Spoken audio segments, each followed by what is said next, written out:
Grading seams isn't about getting a grade like you got in school. It's about reducing bulk in seams.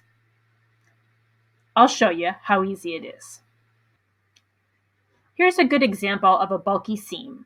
This is the double back yoke of the Make a Point shirt. There's an inside yoke, an outside yoke, and then the back of the shirt itself. The back is sandwiched between the two yokes. So altogether, there are 3 layers of fabric. Sounds bulky, right? Let's grade that seam. Start by leaving one seam allowance as is at 5/8 of an inch. Trim the other 2 seam allowances down to about 3/8 of an inch or about 1 centimeter. You'll see in the picture there's a strip of black fabric and a strip of white fabric where those seam allowances have been graded.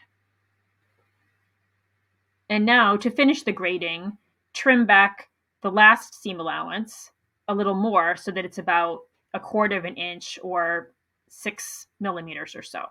You can see in the picture there's now 3 layers. There's the really short seam allowance, the medium seam allowance, which is in the black fabric, and then the original seam allowance, which is still 5/8 of an inch.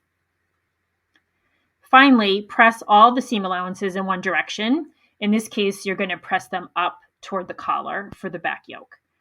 And they will nest together beautifully so that it is not bulky back there, and it provides a beautiful, smooth look for your shoulders. That's all it takes, grading your seam allowances. Get the Make a Point dress and other patterns for mature figures at stylefalcon.net. This is Diane from Style Falcon. Thanks for watching.